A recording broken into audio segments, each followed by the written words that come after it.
नमस्कार दोस्तों, स्वागत है आप सभी का संतोष विजय चैनल में। सभी प्रिय मित्रों को मेरा हार्दिक नमस्कार। सबको जय श्री राधे, जय श्री कृष्ण। आज मैं आप सभी को एक बहुत ही अच्छी कथा सुनाने जा रही हूँ। एक समय की बात है, एक सेठ जी थे, उनके 3 बेटे थे। तीनों बेटे बड़े ही अच्छे आज्ञाकारी। सेठ जी अपना बिजनेस संभालते थे और सभी बच्चे भी उनकी मदद करते थे। बहुत ही सुंदर ढंग से उनका बिजनेस चल रहा था। लेकिन जब वो प्रतिदिन अपने व्यापार के लिए जाते, दिन भर अपना काम संभालते और जब रात्रि में घर आते तो उन्हें कुछ कमी महसूस होती। वो हमेशा ये सोचते कि काश मेरे कोई एक बेटी होती तो कितना अच्छा होता। जब मैं कहीं से आता, हमारी बेटी मेरे पास दौड़ के आती और मुझे पानी पूछती, मेरी हाल चाल पूछती। मुझे बड़ा अच्छा लगता। उनकी कोई बेटी नहीं थी, अपनी बेटी के लिए बड़े दुखी रहते थे। सभी बेटों की शादी विवाह हो गया, बहुएं आ गईं। सभी बड़े ही खुश परिवार था, लेकिन बेटी की कमी हमेशा सेठ जी को खलती रहती थी। एक बार बड़े दुखी थे, उनका कोई मित्र उनसे मिलने आया। सेठ जी बड़े दुखी थे। मित्र ने पूछ लिया, भाई आप बड़े दुखी दिख रहे हो। सेठ जी ने कहा, मित्र, ईश्वर की कृपा से सब कुछ है, लेकिन अभी मैं पूर्ण नहीं हूं। मुझे एक चीज की कमी हमेशा खलती रहती है। मित्र ने बड़े प्रेम से पूछा, आप बताइए मुझे, मेरे योग्य कोई सेवा हो तो मैं अवश्य आपके लिए करने के लिए तैयार हूं। शेर जी ने कहा, मित्र, उस कमी को आप नहीं पूरा कर सकते। बोले, अरे ऐसी कौन सी चीज है, आप एक बार मुझे बताएं तो। शेर जी ने कहा, ईश्वर ने मुझे 3 बेटे दिए हैं, लेकिन मेरे एक बेटी नहीं है। जब मैं किसी के यहाँ देखता हूँ, बेटियाँ जब घर में उनकी किलकारियाँ गूंजती हैं, जब वो अपने घर को सुंदर ढंग से सजाती हैं, संभालती हैं, और बेटियों से ही तो घर पूर्ण होता है। जब मैं कहीं से आता हूँ तो मुझे भी लगता है कि काश मेरी कोई बेटी होती, वो दौड़कर मेरे पास आती, मुझे पापा बुलाती और मैं उसे ढेर सारा प्यार लुटाता। ऐसा सोच रहे थे। मित्र ने कहा,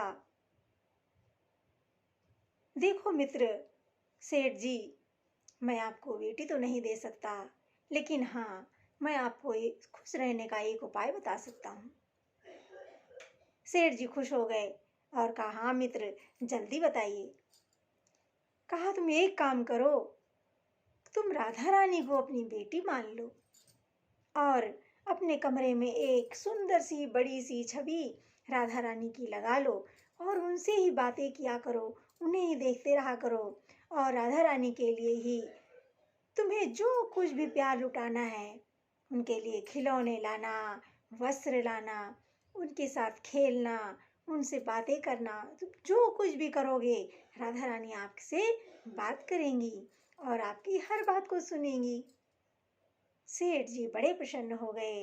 अगले ही दिन जब व्यापार के लिए निकले, मार्केट से खूब सुंदर बड़ी सी राधा रानी की फोटो ले आए और अपने कमरे में लगा लिया।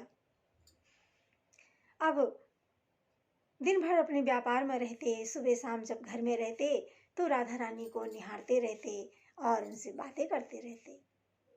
जब कहीं जाते तो राधा रानी के लिए अपनी मनचाही वस्तु अपनी बेटी मानकर उनके लिए लाया करते, खिलौने आदि। राधा रानी भी सेठ जी से बातें करने लगी। बिल्कुल अपनी बेटी की तरह सेठ जी मानते थे और राधा रानी भी पिता की तरह मानती थी। उन्हें हमेशा ये लगता कि हमारे कमरे में हमारी लाडली बेटी राधा है। कहीं भी जाते तो अपनी राधा रानी के लिए कुछ खाने पीने की वस्तु कमरे में रख जाते कि जब हमारी लाडली बेटी राधा को जब भूख लगेगी तो वो खा लेंगी, और पानी रख जाते कि वो पानी पी लेंगी। राधा रानी भी छवि से निकल कर आती और भोग लगाती और बड़ी प्रसन्न होती। काफी दिनों तक ऐसे ही चलता रहा। करवा चौथ का दिन आया। सभी बहुएं बड़े परिवारों में क्या होता है कि जब कोई त्योहार आता है तो जो घर में बड़े बुजुर्ग होते हैं वो अपने बेटी को, बेटे को, बहुओं को कुछ पैसे देते हैं कि बेटा ये त्योहार है, त्योहार में तुम अपनी मनचाही वस्तु, पूजा आदि की जो भी जरूरत हो वो ले लेना। सेठ जी ने अपने बहुओं को कहा कि बहू, मैं कुछ पैसे दे रहा हूँ और तुम लोग अपने करवा चौथ पूजन की सामग्री अपना मार्केट से ले लेना। और मनिहारिन को बोल दिया कि बुलवाकर और तीनों लोग चूड़ियाँ पहन लेना। मनिहारिन आई, तीनों बहुओं को चूड़ियाँ पहनाने लगी। जब बड़ी बहू ने पहना, फिर बीच की बहू ने पहना, फिर छोटी बहू ने पहना, और जब तीनों बहुओं ने पहन लिया तो चौथा हाथ भी आगे आ गया। मनिहारिन ने उस हाथ को भी चूड़ियाँ पहनाई, खूब बढ़िया लाल लाल चूड़ियाँ पहनाई। पहनाकर मनिहारिन ने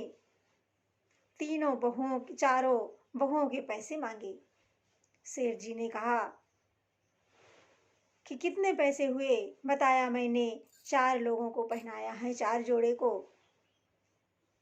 सेठ जी तो आश्चर्यचकित रह गए।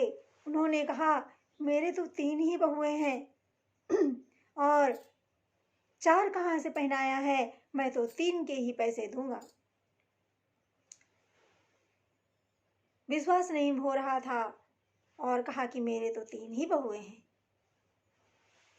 मनिहारिन नहीं मानी। उसने कहा कि नहीं, मैंने 4 को पहनाया है और मैं 4 के ही पैसे लूंगी। मनिहारिन भी अपनी जिद पे अड़ गई। सेठ जी अपनी जिद पे अड़ गए। मनिहारिन ने कहा, यदि नहीं दोगे 4 का तो मैं 3 के पैसे तो नहीं लूंगी, मैं वापस घर जा रही हूँ। वो गुस्से में अपने घर चली गई।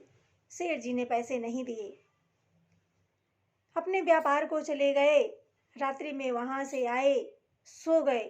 जब रात में सो गए तो राधा रानी आई और सपने में आकर के सेठ जी से कहा, सेठ जी, आपने मनिहारिन को पैसे क्यों नहीं दिए चूड़ी के? सेठ जी ने कहा, मेरे तो 3 ही बहुएं हैं और वो 4 के मांग रही थी, इसीलिए मैंने नहीं दिए। राधा रानी ने कहा, 3 तो आपकी बहुएं थी, तो बहू को तो चूड़ी पहनाएंगे, तो क्या आप अपनी बेटी को नहीं पहनाएंगे? आपकी बेटी भी तो है। तो सेठ जी ने कहा कि हाँ, बेटी को तो जरूर पहनाऊंगा। ऐसा चटपट उनकी आंखें खुल गई, जग गए, और जैसे ही सवेरा हुआ